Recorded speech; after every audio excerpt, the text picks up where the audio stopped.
Hi hello friends, உங்களுக்கு hair growth நல்லா boost ஆகணுமா, ஸ்கின் நல்லா க்ளோ ஆகணுமா? அப்போ இந்த ரெசிபியை ட்ரை பண்ணி பாருங்கள். இது பண்ணுறதுக்கு 1 கப் அளவு கருவேப்பிலை எடுத்திருக்கேன், 1 டேபிள் ஸ்பூன் அளவு பச்சைக்கடலை பருப்பு, 1 டேபிள் ஸ்பூன் உளுந்தம்பருப்பு, 2 வரமிளகா, 4 பல் பூண்டு எடுத்து வச்சுருக்கேன்.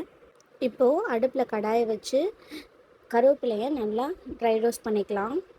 நல்லா அது கிறிஸ்பியாக வர அளவுக்கு ட்ரை ரோஸ்ட் பண்ணிக்கோங்க.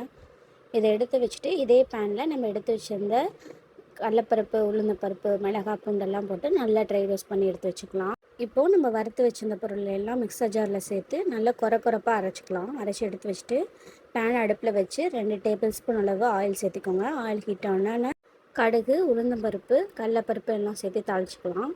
இதெல்லாம் நல்லா பொரிஞ்சதுக்கப்புறம் இதில் நம்ம அரைச்சி வச்சுருந்த பவுடரை சேர்த்திடலாம். சேர்த்துட்டு நல்லா வறுத்து விடுங்க.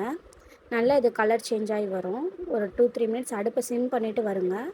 அது நல்லா வறுப்படுற ஸ்டேஜில் 1/2 டேபிள் ஸ்பூன் அளவு உப்பு சேர்த்துருக்கேன். உப்பு சேர்த்து நல்லா வறுத்துக்கோங்க. இது நல்லா வாசமாக இருக்கும். அந்த வாசம் வந்ததுக்கப்புறம் நம்ம 1 கப் அளவு ரைஸ் இதில் சேர்த்து நல்லா கிளறி விட்டுடலாம். நல்லா மிக்ஸ் ஆகணும். அடுப்பை சிம்மில் வச்சு நல்லா கிளறி விடுங்க. சூப்பரான கருவேப்பிலை சாதம் ரெடி ஆகிடும்.